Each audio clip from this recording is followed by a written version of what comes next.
Tyler est un adolescent américain ordinaire qui passe son temps sur les jeux vidéo. Ses résultats scolaires sont moyens mais suffisants. Il possède un excellent groupe d'amis avec qui il s'amuse beaucoup. Sa famille est formidable et il est en bonne santé. Tout va bien dans sa vie. À l'école, Tyler suit les cours avec ses camarades. Parfois, il bavarde pendant les leçons. Depuis quelques semaines, Tyler s'assoit à côté d'une fille au lieu de ses copains.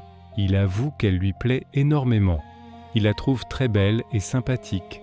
Les deux s'entendent à merveille. Ses amis le prennent un peu mal au début. Il reste compréhensif et l'encourage à tenter sa chance. Tyler se laisse aller un peu en sa présence. Il se comporte parfois comme le petit rebelle de la classe. Il répond au professeur et n'écoute pas toujours. Il veut montrer qu'il n'est pas n'importe qui. Cette situation dure plusieurs semaines. Un vendredi après les cours, la fille lui demande de lui parler. Ils ont une conversation en tête-à-tête au bord du trottoir. Tyler est stupéfait par ce qui va suivre. Il pensait ne pas l'intéresser du tout. La fille lui avoue qu'elle l'aime bien. Elle lui demande s'il veut sortir avec elle. Tyler est aux anges, complètement refait. Il ne s'attendait absolument pas à cette proposition. Il pensait qu'elle allait le rejeter. C'est la meilleure nouvelle pour commencer le week-end. Tyler vit sa meilleure vie avec cette fille. Leur relation est fusionnelle et harmonieuse. Ils se présentent mutuellement à leurs familles respectives. Tyler présente sa copine à sa mère 3 jours après. Pendant plusieurs semaines, tout se passe bien. Puis les choses commencent à se dégrader avec les autres garçons du collège. La fille est très belle et attire beaucoup de regards masculins.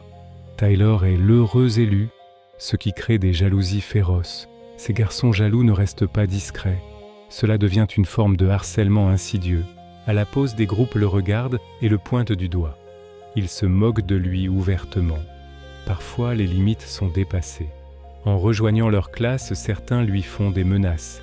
Des messages anonymes apparaissent sur son téléphone. Ils le menacent à la sortie de l'école et même chez lui. Tyler s'en fichait avant de ce que pensaient les autres. Mais le nombre important de harceleurs commence à l'affecter. Il se demande s'il doit continuer sa relation. Le harcèlement est devenu insupportable. Tyler a un excellent réflexe en parlant à ses professeurs. Les professeurs tentent de mettre des avertissements. Ils appellent les parents des harceleurs. Malheureusement, rien ne change vraiment. Tyler ne cède pas à la pression. Il continue sa relation avec sa copine. Ils sont les plus heureux du monde. Le harcèlement diminue un peu pendant quelques semaines. Des groupes se forment encore et le regardent à la pause. Il n'y a plus vraiment de menaces directes. Tyler pense que ça va passer progressivement. Il doit encore prendre sur lui quelques semaines. Il espère que tout reviendra à la normale. Mais il ne sait pas que quelque chose de terrible se prépare dans l'ombre. Un jour, Tyler est chez lui dans sa chambre avec sa copine. Ils regardent un film ensemble. Ils passent une soirée exceptionnelle. Soudain, pendant le film, Tyler entend un bruit sourd. Sa copine l'entend également. Tyler met le film en pause. Il se regarde, inquiet. Le bruit provient de la fenêtre. C'est le son d'un caillou lancé contre une vitre. Ils pensent d'abord qu'un oiseau a percuté la fenêtre.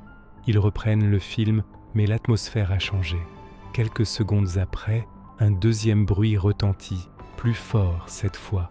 La situation devient étrange. Tyler sent son cœur s'accélérer. Il se lève du lit lentement. Il avance vers la fenêtre avec précaution. Il regarde à travers pour voir s'il y a quelqu'un dans le jardin. Tout semble calme dans l'obscurité. Il colle sa tête contre la fenêtre pour mieux voir. La fenêtre explose brutalement. Tyler est projeté en arrière. Ce n'était pas un petit caillou, mais une grosse pierre. La vitre explose sous l'impact violent. Les débris de verre volent dans le visage de Tyler. La pierre le frappe également à la tête.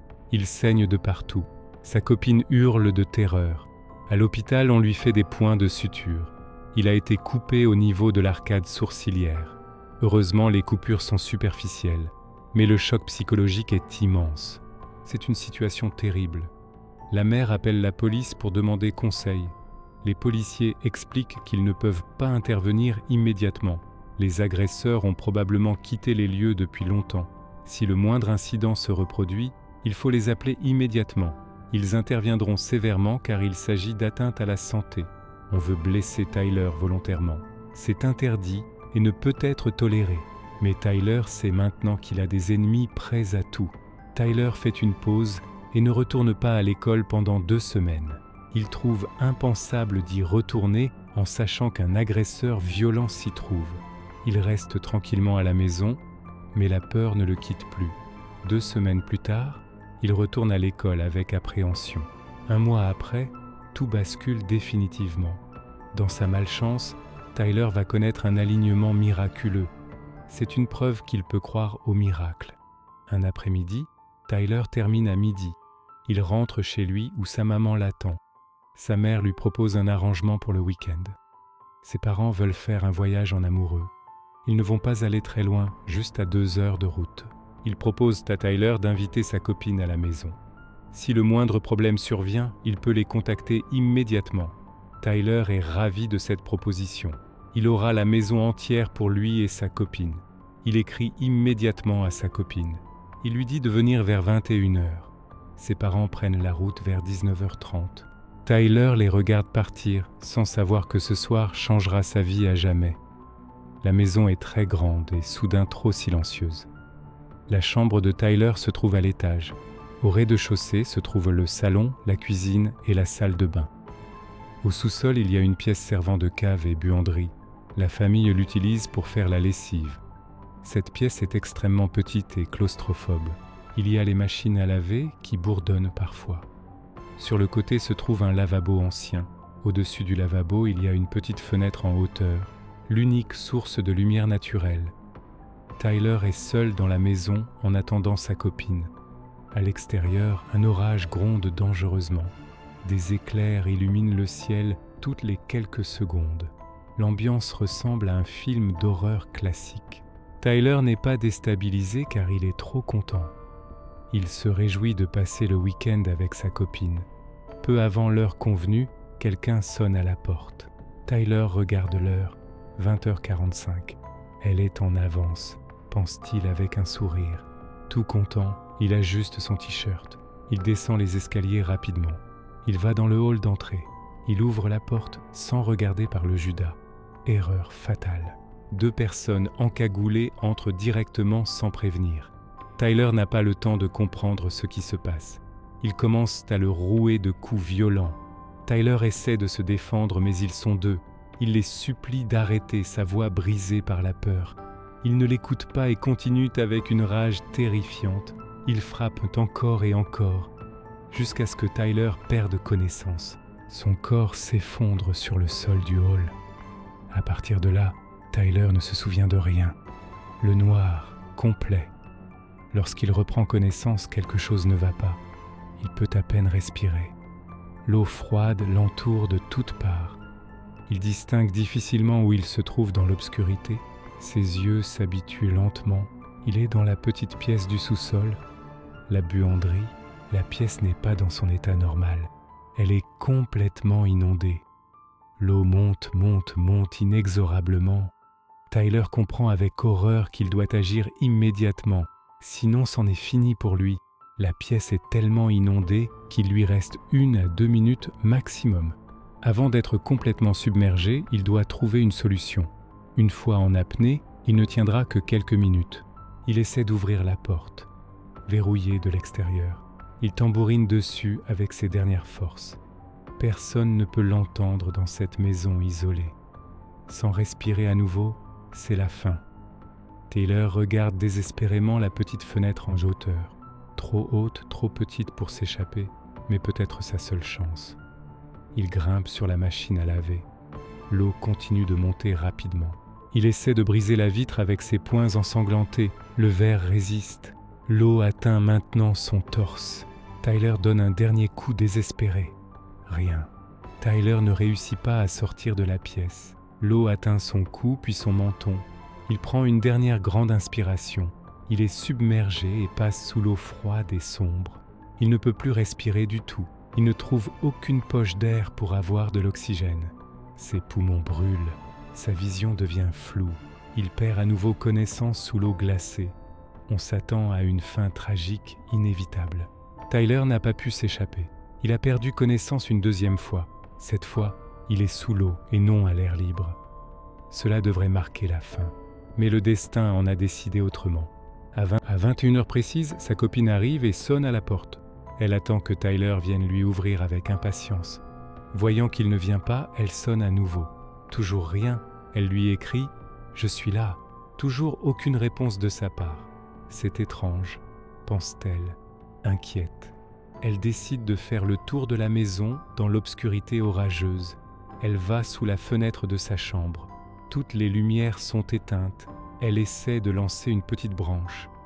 Il n'y a toujours aucune réponse.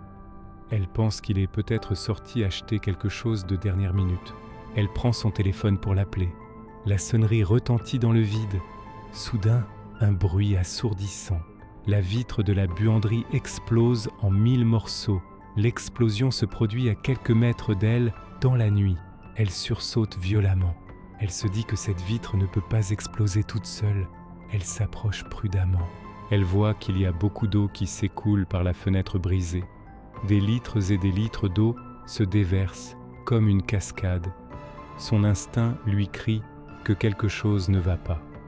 Elle a un excellent réflexe qui va sauver une vie. Elle court vers le côté de la maison. Elle cherche frénétiquement la porte donnant sur l'extérieur. Cette pièce est connectée à l'extérieur par une vieille porte. Elle la trouve enfin. Ouvrir la porte est extrêmement difficile. La pression de l'eau la maintient fermée. Elle tire de toutes ses forces. Lorsqu'elle réussit enfin, un raz de marée se déverse violemment. Des litres et des litres d'eau s'écoulent dans le jardin. Le vidage ne se fait pas instantanément. À travers l'eau qui se retire, elle distingue une silhouette au fond, un corps. Dans sa tête, elle comprend rapidement avec horreur. Il y a un gros problème. C'est Tyler. Elle fonce vers la silhouette sans hésiter. L'eau lui arrive encore aux genoux. Avec grande difficulté, elle réussit à l'atteindre. Elle le saisit par les bras. Elle tire le haut de son corps hors de la pièce inondée. Elle le traîne dans le jardin sous la pluie battante. Il est étendu sur le sol détrempé. Sa copine remarque qu'il ne respire plus. Son visage est bleu. Elle ne sait pas quoi faire, la panique s'empare d'elle. Elle n'a jamais appris à réanimer quelqu'un. Son premier réflexe va être miraculeux. Elle court sonner chez les voisins juste à côté. Elle tambourine à leur porte comme une folle. Elle ne leur explique même pas ce qui se passe. Elle leur dit simplement de venir vite. Elle a besoin d'aide. Un homme ouvre la porte, surpris. Il voit son état de panique. Il vient immédiatement avec elle jusqu'à Tyler. Elle lui explique rapidement la situation en courant. Tyler était dans la pièce inondée. Elle l'a retrouvé inconscient au fond de l'eau. Il ne respire plus. Immédiatement, l'homme s'agenouille et commence à le réanimer. Il vérifie son pouls, commence les compressions thoraciques. C'est miraculeux car cette personne sait exactement comment réanimer. Son métier est maître nageur dans une piscine publique. C'est la personne la plus qualifiée pour cette situation désespérée. Il enchaîne les compressions avec précision. Il pratique le bouche à bouche. Pendant ce temps, la copine appelle une ambulance d'une main tremblante. Elle crie l'adresse au téléphone. Elle supplie qu'il vienne vite. Quelques minutes après, qui semblent des heures, des sirènes retentissent partout. Les lumières bleues illuminent la nuit orageuse. Tyler tousse soudainement. Il recrache de l'eau. Il arrive à respirer à nouveau faiblement. Mais la question reste de savoir s'il tiendra jusqu'à l'hôpital. Les ambulanciers prennent le relais immédiatement. Dans l'ambulance, Tyler arrive à tenir tant bien que mal. Son pouls est faible mais présent. Il arrive à l'hôpital vivant. Ils le prennent très bien en charge en urgence. Les médecins se battent pour le stabiliser. Il s'en sort finalement après des heures d'angoisse. Il s'en sort avec de grosses séquelles neurologiques. Son cerveau a manqué d'oxygène pendant trop longtemps. Selon les médecins, si sa copine était arrivée 1 ou 2 minutes plus tard, c'était fini. Tyler a vécu un véritable miracle ce soir-là. Sa copine arrive au bon moment, pile à l'heure convenue. La fenêtre explose au bon moment, alertant sa présence. Elle réussit à le sortir de l'eau rapidement. Elle comprend immédiatement qu'il y a un problème grave. Son voisin est présent à la maison ce soir-là. Son voisin est maître nageur et sait réanimer. Toutes ces conditions sont statistiquement improbables. Un seul élément manquant et Tyler mourrait. Heureusement, ce n'était pas son jour de mourir. Ils ont pu le sauver malgré quelques séquelles permanentes. Selon les médecins, il n'est pas resté sous l'eau très longtemps. Quelques minutes de plus et les dommages auraient été irréversibles.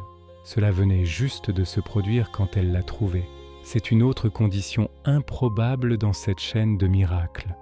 L'enquête révèle la vérité horrible. Le harcèlement que subissait Tyler à l'école est la clé de tout. Ces groupes le pointaient du doigt et lui faisaient des menaces depuis des semaines.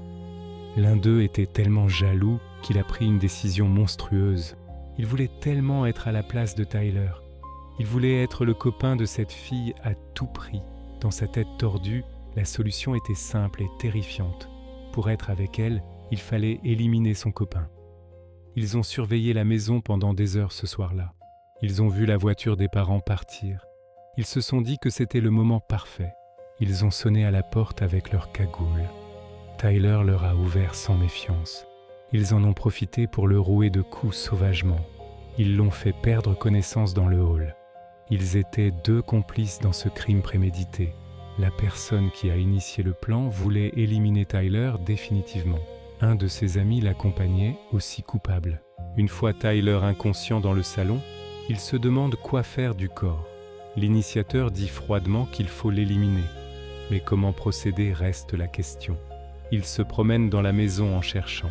Ils découvrent la petite buanderie en bas. Ils ont une idée de psychopathe. Une idée qui pourrait passer pour un accident. Ces gens doivent être enfermés à vie. Ils ne doivent plus jamais voir la lumière du jour. Ils décident de le traîner dans la salle du sous-sol. Ils le jettent au sol comme un sac. Ils vont fermer hermétiquement la fenêtre. Ils bloquent la porte de l'extérieur. Ils vont ouvrir tous les robinets à fond pour remplir la pièce. Il sera noyé de cette façon, lentement dans l'obscurité. Peut-être que la police pensera à un accident tragique, à une machine défectueuse pendant l'orage. C'est exactement ce qu'ils ont fait avant de fuir dans la nuit. Ces 2 individus sont tellement stupides malgré leur plan, ils n'ont pas pensé aux empreintes digitales partout. Ils ont posé leurs mains sur les portes, les robinets, sans gants. En quelques recherches simples, la police les a identifiés. La police savait déjà que Tyler subissait du harcèlement sévère. Les suspects étaient limités. Les empreintes ont confirmé leur culpabilité. On ne connaît pas la peine exacte qu'ils ont reçue. Ils sont jeunes et pourraient avoir droit à une 2e chance, selon certains. Mais ces 2 personnes doivent ne jamais ressortir de prison. Ils ont voulu pourrir la vie de quelqu'un en le harcelant pendant des mois. Ils ont été au-delà en tentant de l'éliminer consciemment et méthodiquement. Ces personnes sont des déchets humains sans remords. Elles n'ont rien à faire en société. Leur place est en prison pour très longtemps. Ils ont voulu jouer avec une vie et ils ont perdu. Heureusement, Tyler a survécu avec des séquelles. Il a des problèmes de mémoire et de concentration, mais au moins, il a survécu contre toute attente. Sa copine est restée auprès de lui pendant toute sa rééducation. Elle ne l'a jamais abandonné. Aujourd'hui, ils sont peut-être encore heureux ensemble. Ils le seront peut-être pour toute leur vie. Leur amour a survécu à la pire des épreuves. Voilà, c'est la fin de cette histoire. Un message important. Si vous êtes témoin de harcèlement à l'école ou ailleurs, n'ignorez jamais la situation. Parlez-en immédiatement à un adulte de confiance, que ce soit un professeur, un parent ou un conseiller. Le silence des témoins permet aux harceleurs de continuer leurs actes et peut mener à des tragédies comme celle de Tyler. Agir peut sauver une vie, alors n'ayez pas peur de dénoncer ce que vous voyez. Ensemble, nous pouvons mettre fin au harcèlement. Merci d'avoir regardé la vidéo et à bientôt pour de nouvelles histoires. N'oubliez pas de laisser un pouce et de vous abonner, cela nous aide à grandir.